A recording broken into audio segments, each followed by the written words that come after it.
So during this training session, we're going to talk a little bit about rent increases and the difference between a rent increase and a rent review and the rent review process. So if we come to our Trello board, we're looking at a procedure. So it's an internal procedure or a workflow. So it would be in category 12.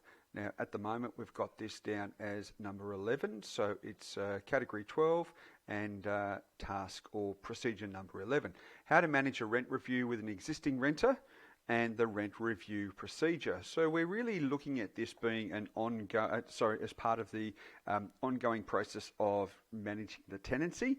So generally we're looking at this at around that sort of 90-day mark prior to the end of a fixed term tenancy, or every 6 months for a periodic tenancy.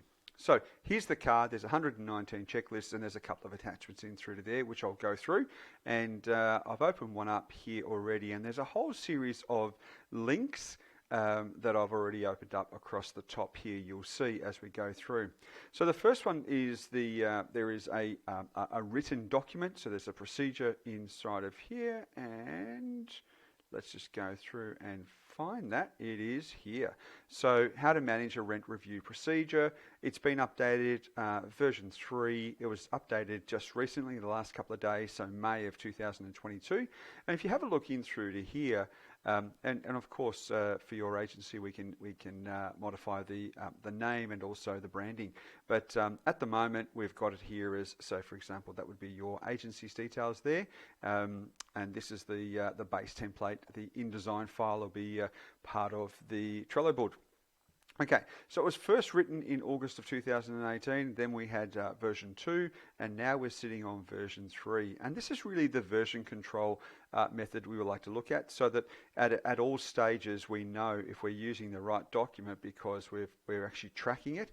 And then if we come back through to here, you'll see there, version 3, May of 2022. So let's just have a quick look at this document.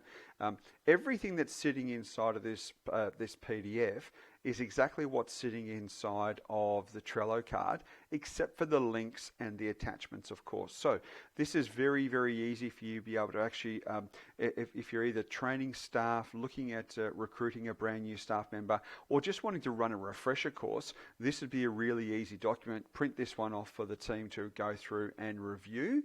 It's meant to be a procedures manual. It's not a checklist, but it is meant to be a process. And then as we keep going through, there's a couple of items here at the back which are more of the checklists. Inside the Trello card, and I'll show you in a second, inside the Trello card we have the links. So the specific links back through to here, and we'll open those up. So I just want to show you that there is actually a PDF document sitting here which you can print and give to a person. What I see a lot inside of offices is whenever we're trying to train somebody, generally it's a new person sitting next to a person with a little bit more experience, and they're sitting at a desk and they're just talking. So very few notes are being written, taken down, and person A, who knows what they're doing, just starts talking. Bang, bang, bang, bang, bang. And the new person is supposed to pick all of that information up. It's a really poor way of training, and the retention is very little. And what you'll find is that person who's learning that process in a week's time would not be able to just follow through with that one, because they've not taken any notes. There's no proper structure to it, and it really is the fault of the person who's training rather than the learner. So what we need to get better at is our training methods, which is why we run with the videos.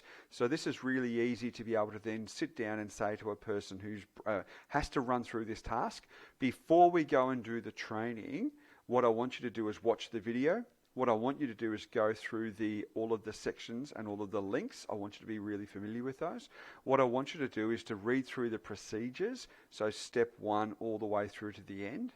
And then we'll sit down and do the training. But what I'll get you to do is give me the feedback based on what it is that you've learned. So that person can learn that in their own way, and watching this video is so much quicker.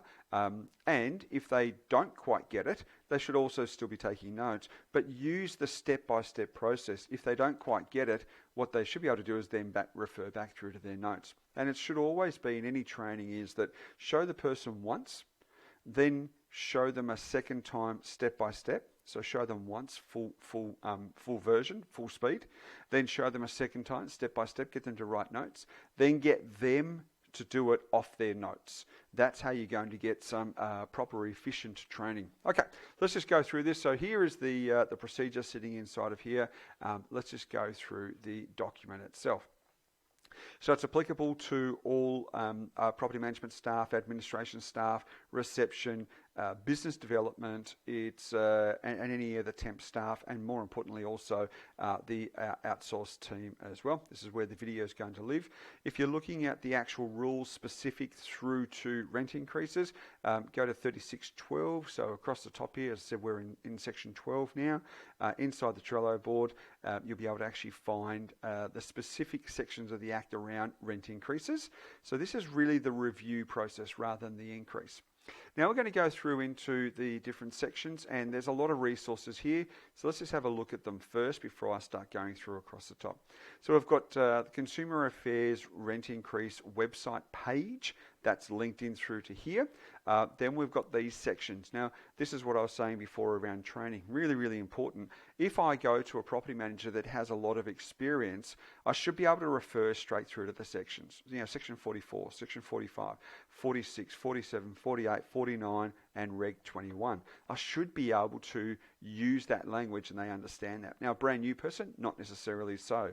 So what we need to be able to do is to get the learner to be more familiar with the sections within the Act. If they're familiar with the sections within the Act, then at least they've got a framework to follow when they think they might be or might not be doing the right thing. So let's just go through to the Consumer Affairs website firstly, and I've got this opened already. It looks like this. Rental provider can increase the rent for the property, but there are rules about what they can do. Now, what we're looking for here is there's some changes that happened in Victoria from 29th March 2021, and the main one was around the length of increase. Now, it's actually once every 12 months. So you used to be able to do it every 6 months, so it's now every 12 months. And that's in or outside of a fixed term contract. Now, if there is a fixed term contract, then it needs to be at the lease end. You can't change or increase a rent during a fixed term contract unless it's been specifically written into the contract at the beginning, served a rent increase. And that might be the case where you may, for example, be looking at doing an 18-month or a 2-year rental agreement, and you might put year 1 as 1 rent and then an increase in year 2 or year 3 thereabouts, and that's already factored in. And there are some rules around that. So let's just quickly run through this part of the page, because a lot of this is sitting back inside the Trello board. So we've got inside of here how much rent can increase. The other thing which is really important, and I'll cover this off inside the Trello board, the 4 common methods for calculating rent increases. According to CPI, or the Consumer Price Index, and there's a link in through to there to work out what that is. According to the average prices in Victoria, or the statewide rent index, I've not really seen that a lot. A fixed percentage, that's more commercial, or a fixed dollar amount. So for example, we might say the rent is $400 per week in year 1, and it increases by 5% to $420 in year 10, which would be either a fixed percentage or a fixed dollar amount. As I said, percentages is typically a commercial product. Okay, how often can rent be increased? The types, and here it is here, every 12 months. The agreements that are shorter than 5 years, which would be the majority of the rental agreements. Agreements longer than 5 years, quite rare, but there are some that and maybe regional, you would have longer term rental agreements, periodic or month to month. Now again, I want to really distinguish the difference between a rent increase and a rent review. In a periodic, and we'll go through this as we go through the Trello card, but inside of a periodic, if the renter has elected or the owner has elected for the agreement to revert from a fixed term to a periodic term, that's fine, no issues. Therefore, it's on the rent that it was beforehand, maybe in the fixed term or the last rent increase. And then what we need to look at is that every 6 months, there should be a trigger inside your property software, so console, property me, property tree, should be sitting in there for every 6 months. There should be a rent review until there's a rent increase. Now, if we've got, say for example, January, start of the term, 6 months later, we go into July. July, we do a rent review, and the owner says, no, I don't want to increase the rent, keep it at the same rent. Then it reverts to another 6 months. So then back into the January of the following year, we're now running through, or the December, we're now running through and doing our rental review again. And if they say, no, I don't want to increase it, again, it goes for a further 6 months. Let's change the scenario. If they, in the January, if they, our first 6 months, we go into the June, July, and the owner says, yes, we're going to agree to increase it by $15. The renter says, yes, $15 is fine. We send a rent increase, still periodic. We've now gone and we've reviewed the rent and we've followed that through with a rent increase. So therefore, we cannot increase the rent for another 12 months beyond that date. Really, really important, the difference between a rent review and a rent increase. They're not the same. And unfortunately, inside of the property software, there really isn't a way for you to be able to track it as such. So typically what it is, it's more the review date, or 90 days prior to the end of a fixed term, or every 6 months as you're rolling it over for a periodic.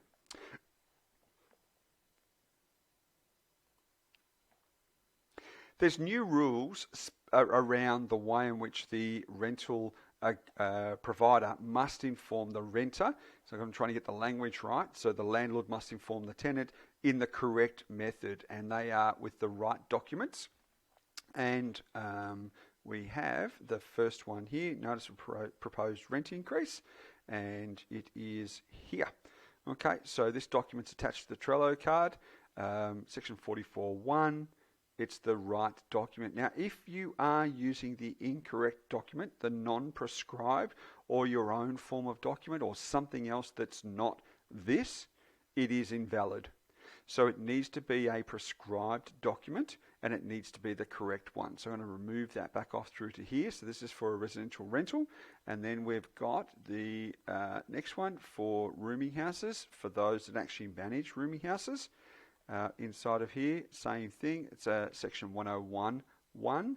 I haven't put that into the links up there. Very few people are managing rooming houses, but if you are, 44.1 is for residential rentals. 101.1 is exactly the same thing, but for rooming houses. I haven't done anything for a site agreement or a caravan park inside of there. Okay. So they're the two of the documents, the correct form. Rent can't be increased unless the rental provider has used the right form. For rent to increase, the rental provider must use one of these forms to give the renter notice. If the rental provider doesn't use the right form, the notice isn't valid. The renter only has to pay the increase if they're given the proper notice. Rent can't be increased to penalise a renter. So, for example, you can't go off and, if the renter's asking for a lot of maintenance to be done, you can't be retaliatory and increase the rent. If the renter won't provide you access, you can't increase the rent to try and alienate them. If they won't provide you access for sales opens or whatever opens, you can't provide that as a form of retaliation or a way of penalising the renter. Changes to the bond, that's also inside of here, and again the same documents I just went through, and the law reform. So again, we've got section 44, which is going to be here. Now I just want to go through and just show you these sections. Okay, so we've got, as I said, we've got the Consumer Affairs website there. Then we've got 44, 45, 46, 47, 48, 49, and Regulations 1. So we're just going to run through those now. So some of these have penalties. I'm going to move myself over to the side. Some of these have penalties, but the rental provider must give at least 60 days. So 44.1, that's what that document was. Must provide in the prescribed form, which is the document that I showed you just a moment ago, and it needs to be including a lot of some of this information. So 44, really important that you understand that. 45, renter may complain to the Director of Consumer Affairs about an excessive rent. Okay, so if there is and one of the provisions of the rent review or rent increase, is that you need to be able to provide a statement giving the renter the opportunity. I'm going to bring this document over. You need to be able to provide a statement giving the renter the opportunity, if they want to, contest the rental amount, challenging a rent increase. Here it is here. Okay, you may apply to the Director of Consumer Affairs. Now, this is actually part of the Act. You need to provide this through to the renter and inform them of their right to contest the rent increase. So if we come across here now, request for repairs and inspection of rent assessment. So if the renter complains, for example, if we've gone from $400 a week to $450 and the renter says that's out of kilter, everything else in the area is around that sort of $420, $425 mark, I'm going to complain. They make an application within the 30 days to the Director of Consumer Affairs. The Director will appoint an assessor. That person will go out and they'll ask a number of other agents to be able to provide research or comparable research as to what that rental is for. So it's really, really important. I'll go through this in a moment. Really, really important. I'm suggesting that you have between 6 and 10 of the comparables to your rental agreement on each one. So you need to make sure that you're providing the correct form, and you need to also provide that Section 45 says that the providing the renter the opportunity to be able to contest the document. And the other thing to take note, if the Director or the assessor deems that the rent is excessive, then you won't be able to actually serve another rent increase for a further 12 months. Okay, so we'll just move on to the next one. Application to tribunal for excessive rent, and again follows through the CAV. What can the tribunal order? And tribunal can order a rent refund if it's been deemed to be excessive. Really, really important here. Person's goods, I've never seen this take place, but it's really important for this to be known. A person must not take or dispose of a renter's goods on account of any rent owing by the renter. 60 penalty units, which is about $11,000 penalty. So they're all of the sections of the Act, and now we'll just come back through to Regulation 21, form of notice of rent increase to the renter for the purpose of 44.1. That's 44.1 we spoke about, that the prescribed form is the document that needs to be used. All right, let's just kick into the actual approach. So the rental provider engages the agency and has an expectation that the agent is going to be working in their best interest, and what I've got here is ensuring that the rent being charged on the property is at market rent or above, and that the rent is reviewed in accordance with the interval set in the rental agreement or the Tenancies Act, so that they're not expecting you to, as an agent, just to let them expire, or if they're supposed to be done every 6 months or every 12 months, they're supposed to be done in that time frame, not when you can get around to it. Often I see rent reviews that are all past due, so that should be one of the KPIs. The rental providers are provided with a service agreement at the start when they take on board the management agency as part of the authority, and inside of that you're actually saying this is what we're going to do: administer rent reviews and tenancy renewals on the instructions of the owner. The objective is that we've got in through to here. The main objective of the best practice agency is to at all times encourage a renter to enter into a fixed term tenancy agreement. It's unacceptable service levels to have a property under management where the renter is on a periodic agreement and the last rent review was more than 6 months from the current date. This is what I spoke about previously, which is on a periodic, that every 6 months there's rent reviews. Now again, I use the term review, not increase. Two different processes. Renters who wish to remain on a periodic rental agreement must be made aware that there is an expectation from the owner that the rent would be reviewed possibly increased each 6 months. Now, if it's increased, it wouldn't be done each 6 months. It'd be then done on that 12-month bracket. Rent now cannot be increased more than once every 12 months. Prior to the 29th of March 2021 in Victoria, the old Tenancy Act allowed it to be each 6 months. For a rent increase during a fixed-term rental agreement, the amount or way a rent increase will be calculated must be noted in the rental agreement. There is a provision inside the rental agreement where it says, where there's a space in there for how will the rent increase be calculated. And as I indicated before, there's 4 ways: CPI, statewide, percentage, and or fixed dollar amount. So one of those needs to be noted inside of the rental agreement, where there's a fixed term and there's a rent increase inside of the rental agreement. Okay, section 44, I'm not going to go through all of that because we've just covered off. There are the other sections inside of there, 45, 46, 47. They're the ones that we specifically, I would suggest that you need to have a look at and be really, really well versed in. Operational standards and the expectations from the company. A rental provider can only increase the rent at certain times. How often depends on the type of rental agreement, fixed periodic, and when the agreement was signed. In most cases, rent cannot be increased more than once every 12 months. It's the policy of the agency that rent shall be reviewed on a 6 or 12-month basis in line with market trends and taking into account the date of the last increase or the tenancy status. The renter must be spoken with, really, really important, prior to them receiving an increase notice to determine if they're willing to sign a new rental agreement or wish to revert or remain on a periodic rental agreement.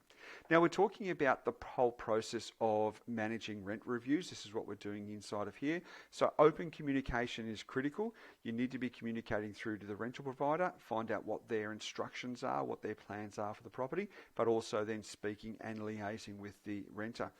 The renter should never receive a rent increase without the property manager first speaking to them. Too many times I hear of that. So just went to my mailbox and there was a rent increase, and you see that through a lot of the tenancy forums. There was no real communication inside of here. So a renter should be well aware that there's a rent increase coming, because you would already have spoken to them about their rental agreement being either renewed. Maybe you'd probably speak to them about other things as well prior to sending off a rent increase. The owner should always be consulted to seek instructions in writing to ascertain their plan when it comes to the property. Now, why do I say in writing? You don't want to have a verbal conversation with somebody just over a quick mobile phone or a text message. Text message is probably okay, but just a quick message and saying, what are your plans for the property? They flick you back and say, nothing, it's all okay. You go and enter into a new agreement only to find out on the disclosure form for the new rental agreement that they're planning to sell the property. So really, really important that you always get all of your instructions in writing from the owner. Never assume the owner will automatically wish to release the property unless you speak with them. You may not be aware of their intention to sell, renovate, occupy the property themselves. So really, really important. One of those first steps is actually communicate with the rental provider, find out what their intentions are. If they're happy for you to head down the path of rent increase or rent review, or maybe doing some capital works or those sorts of things, then you pursue that, and then you'd be liaising with the tenant, all within around that sort of couple of days, week period of time, 90 days prior to the end of a fixed term lease or each of the 6 months on a periodic. The process of increasing the rent may end up as an investigation with Consumer Affairs. We've spoken about that. Therefore, it's really important to ensure that you firstly ascertain the correct amount and that you can, if required, show evidence as to how you came to that amount. So if you've gone from a 400 to a 420, a 500 to a 530, whatever it may be, whatever that increase is, my suggestion is that you would have at least 6, maybe 10, if you've got access to them, a couple of properties that have leased, and then a number of properties that are still on the market at the moment. You'd be sending those through to your owner anyway, the rental provider, and saying, based on these comparables, here is the evidence that we've used. But I would certainly be saving them as PDFs inside the file and potentially sending that information as one email through to the owner and saying, here are the links to all of these properties as to how we came up with this rental increase figure, and it's based on the market comparables of these properties. Because If you do end up at investigation, what will happen is the Consumer Affairs assessor will come to you and say, where was your evidence? And if you don't have that, almost instantly, the rent increase will be revoked. Now, if you're working for your owner in their best interest, that's actually really sloppy, and that's something which is negligent on your behalf as an agent, that you can't substantiate the increase. So I can't enforce that enough, that you've got copies of, PDFs, samples of where all of your evidence was, your comparables. Notice of increase to the renter must be posted using registered post. And I know we have electronic service of consent of service, delivery. So I know we have that, but I would also be sending through maybe with registered post, or at least by another form of methods, particularly if the client if the renter has not accepted the receipt of electronic notices. So you want to make sure that if you are sending electronic, I would be personally backing it up with a physical copy as well. There should be 2 periodic routine inspections conducted within a 12-month period of time. The first being 3 months after the renter takes possession, and the second 6 months after that, which will be on the month 9. So if we've got 12 months, person moves in January, March we're doing the inspection. So we've got Jan, Feb, March. Or if it's late Jan, then it'll be into April. So we've got 3 full months, not before, but 3 full months where you do your first inspection. Schedule the next one for 6 months after that. Now, if there are any problems, this is in line with your rent review, the 9-month mark. If there's any problems, particularly in the first month's tenancy, this is when you want to start to look at not renewing leases or serving notices in that first tenancy. If there isn't, and the person reverts to a second or rolls over, really, really difficult to have a tenant removed after that. So in that first month, in that first tenancy, it's really, really critical.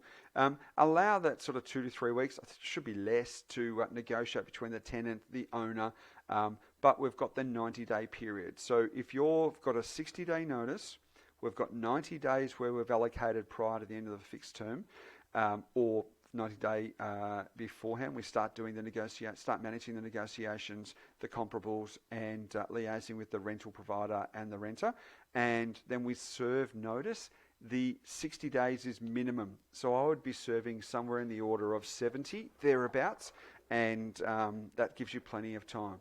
2 to 3 weeks to negotiate, manage, coordinate all your comparables, coordinate all your documentation, send out your agreement, your rental increase, and with plenty of time for the 60-day notice.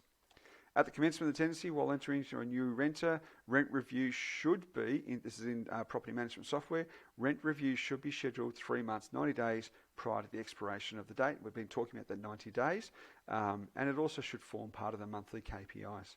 Never rely solely on the information that's sitting inside the trust software. I often do audits and I see that the data in there is incorrect, so revert back through to, have a quick look at the tenancy agreement, have a quick look at other forms of ways to validate what those dates are. Not necessarily just trust the information that's in there, because it might be in there incorrectly. How much rent can increase and the methods, we went through those. There are the 4 methods and there's the links that we had before. The procedure to ascertain the rent increase, well, you're looking for comparables. Here's a couple of the comparable websites. Also, what I'd be looking for would be, as I said, somewhere in the order of 6 to 10 comparables. You'd want to have a couple of comparables that are currently available, because that proves evidence as what's on the market, but you'd also want to have a couple that have been leased. So there's no use just having 10 properties that are available at 500 if all the leasings are at 470, because that's what they end up leasing because people were over advertising. Then you end up with overestimating the amount. So you want to try and blend it between some properties that are available and some which have already been leased. As I said, a minimum of 6 to 10 properties should be used as evidence. Procedures, following the office procedure. Okay, assume the tenancy file was set up correctly, and that I wouldn't, but assuming that it is, at the tenancy of the commencement of the rental agreement, then the property manager is able to access the report for properties that are due to be increased in the next 90 days. So if all the documentation was right, entered into the property management trust software, you should be able to pull up a report and say, over the next 90 days, here are all of my rent reviews. And sometimes, not always, but sometimes they'll actually also correlate through to a lease renewal or a rental agreement renewal. Always check the data to check and make sure that it's accurate. Once you've ascertained the reports are accurate, then the rent should be reviewed. You must check the authority to ensure the owner's instruction and the agency has the authority to release the property. Next step is to initiate the research. So these are the steps that we're looking at. The next step is to initiate the research. As I said, 6 to 10 properties.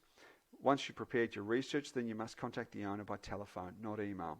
Never send this off via email. Always communicate with your owner on this one. This is a good news story. Communicate via telephone and confirm via email to gauge their intentions. Once you've spoken to the owner, you've got clear instructions in writing, then you would contact the renter, again by telephone, not email, and inquire as to their intentions. Now, often the renter will say, no, we're planning on leaving at the end of the fixed term. We're planning on leaving. And some agents, what they do is then they'll go, oh, okay, cool, we won't do anything else from here, move on to the next one. I'm strongly encouraging you to continue with the rent review and continue with serving a rent increase, because sometimes what will happen is that the renter will change their mind. They go and start looking at a few properties, they can't find any, they change their mind, and it's then too late at the end of the tenancy to then start serving, or you end up with 3 months behind then. If they inform you that it's vacating, you'll still serve a rent increase. That's what I just said there. If the renter says that, otherwise it's too late. That was the point. I summarised that point. Once all parties have agreed to the notice of increase, then you must ensure that the process is followed in accordance with both the company guidelines and the Residential Tenancies Act. Now, correct documents, correct service, registered posts, communicating correctly, the correct amount, validating with evidence. These are the things I'm talking about with company guidelines, but also the Tenancies Act. The correct forms need to be used. You don't want to be using the incorrect form. You don't want to find at a later stage that the agent has made a mistake, and as a result, you can't. If there's a inspection by an assessor, not only can you will not get the rent increase, but you'll also not get the rent increase for a further 12 months. Your owner will not be happy about that at all. After the notice has been served, it's imperative that the property management trust software is updated to reflect the new rent amount and the new rent dates. It's also imperative that the rent review date is set up in the PM Trust software to take effect 12 months after the rent increase. So therefore, the next rent review activity needs to be diarised. Again, we're talking about 12 months using that 3-month block. If the owner is not elected to increase the rent as part of the scheduled review, then it's really important to make notes in the system that the rent review was completed, that the rental provider is elected not to serve a notice of increase at this stage. Often what will happen is you might have a year or 2 or 3 or 4 years worth of the owner saying the tenant's a really nice person, they're paying rent on time, they're not doing any damage, leave the rent as it is. So rent reviews aren't consistently done. And then what happens is after 3, 4, 5 years, the rental provider looks at it and says, I'm actually significantly under leasing this property and it's all your fault. You can't then just turn around and say, oh, you told me. So you need to have notes. You need to have really, really good notes that on this date, we proposed a rent increase of X dollars and the owner said no. On this date, we proposed X dollars and the owner said no.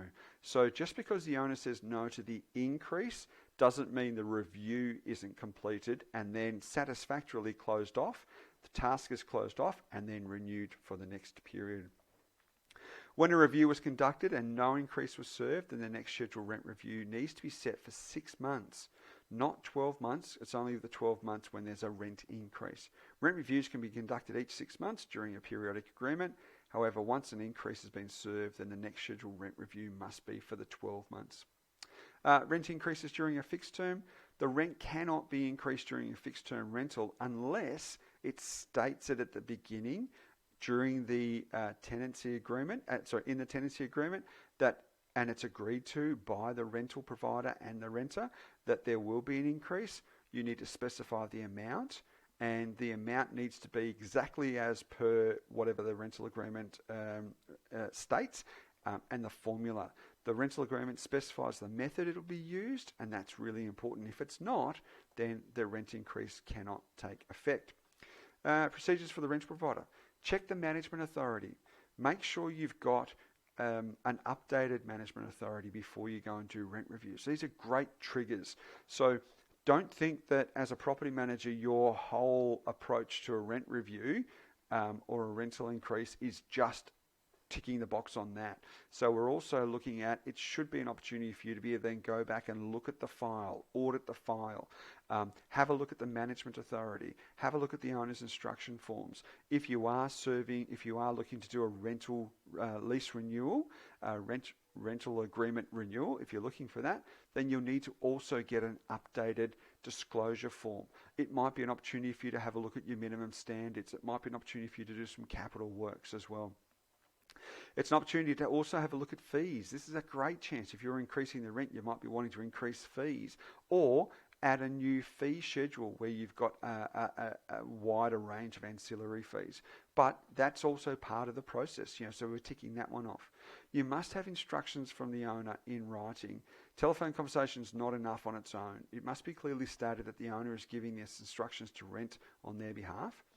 Even if, and this is the part that's important, even if the owner doesn't send you an email or in writing saying yes, increase the rent, a prudent property manager would then send through an email through to the owner. This email is just confirmation of our conversation following on from your instructions to increase the rent at ABC Street to $25 a week. $20 a week on this date. So what you're doing is you're validating the communication or the conversation with the owner, and you're sending that through to them as, just want to confirm this was our conversation. So even if they're not sending you confirmation, you've got confirmation in writing from their end sent out back through to them. Check the owner's property file to ensure all the documentation is up to date, current before proceeding with a rent review, which may lead to a lease renewal. And as I said before, management authority first. I'd be looking at other things like photos, floor plans, probably not professional photos, but going in and doing checking keys, those sorts of things. It's an opportunity for you to go back through rent review and lease renewal. It's an opportunity for you to go back through. You might also be doing a routine inspection at the same time. So it's a really good opportunity to be able to go back through and say, okay, let's strip this all back. How are we going? Let's check and reload for that next period. Check the owner's property file and ensure all the documentation is up to date. That's fine. We just read that. Confirm with the owner, preferably by phone, once the rent increase has been served. It's good agency practices and a high level of customer service to keep the rental provider informed of the trigger dates. So if we're serving a notice, let's just say it's on the 1st of March, and the rental increase theoretically kicks in on the 2nd of May, for example. That's the rent increase. So sometime at the end of April, about 7 days thereabouts, I would be communicating as a diary note inside of here. I'd be communicating through to the rental provider and also the renter.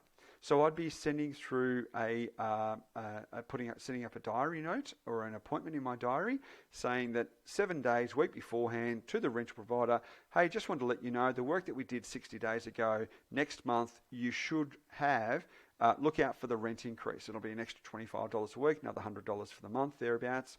I don't know, there's not 4 weeks in the month, but there's thereabouts, and look out for that. Similarly, I'd be picking up the phone and speaking to the renter. Just wanted to let you know that rent increase kicks in next month, and your rental is due on the 2nd. Can you make sure that you're adjusting any BPay, you're adjusting any direct debits, def payments, whatever it may be, automatic payments, that you need to accommodate that, because there's nothing worse than the owner expecting the money and the rental provider the renter doesn't pay, and then the owner feels like they're it's not being followed through. So It's better to do it before rather than argue later on. And again, it's just good business practice. I missed this step here. Send a copy of the CMA, the market assessment, to the owner to further reinforce the research and evidence. Now, whether it's a formal CMA or whether you've just got your 6 to 10 comparables in an email, it's really important that you must send that through.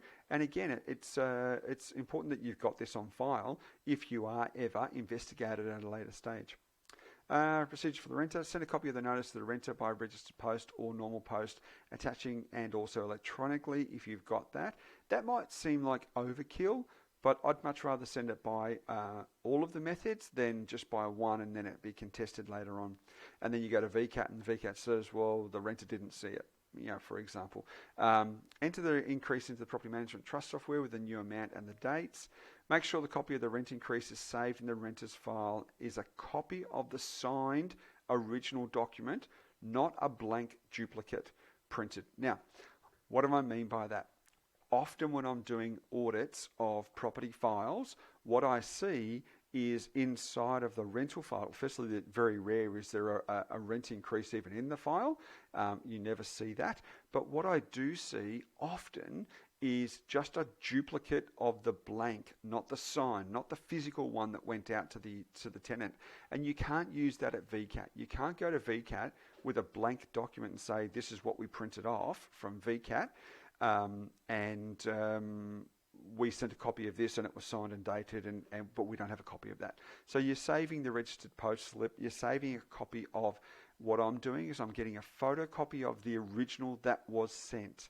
Really, really important. Rental providers must tell renters about the rent increase at least 60 days. We covered that, how much rent will be, and the formula. Now, each office is going to be very, very different, so I'm going to leave that there as to how you serve your notice, where it comes from, but it's generally VCAT online. Serve the notices. As I said, the document here, 44.1, this document would be served, but it's VCAT online, and then there's the procedure. The correct form must be used. I indicated that a couple of times. If the form's not correctly used, if it's a different document, not the right way, then it is invalid. And the procedure for complaining, that's also it's really important that you know, let's just open this one up as well. It's really important that you're fully across what happens if a renter wants to challenge the rent. And the assessment, there's a form there that I've already showed you. The property inspection, they'll apply to VCAT. That's the form, there. And the different sections, 45, which we've already covered off on. So I just want to make sure that, as I said, this is a fairly detailed training session and procedure. And far too often I see property managers, one person doing a 5-minute, here's how it's all done, off you go, and then they wonder why things are done incorrectly or poorly, and we end up with renters being unhappy, rental providers being unhappy, rent reviews being missed, rent increases being sent but then not being followed up, all sorts of things. So follow this procedure and do this really well. It'll be one of the key elements of being a great property manager. Hope this helped, and until next time, enjoy.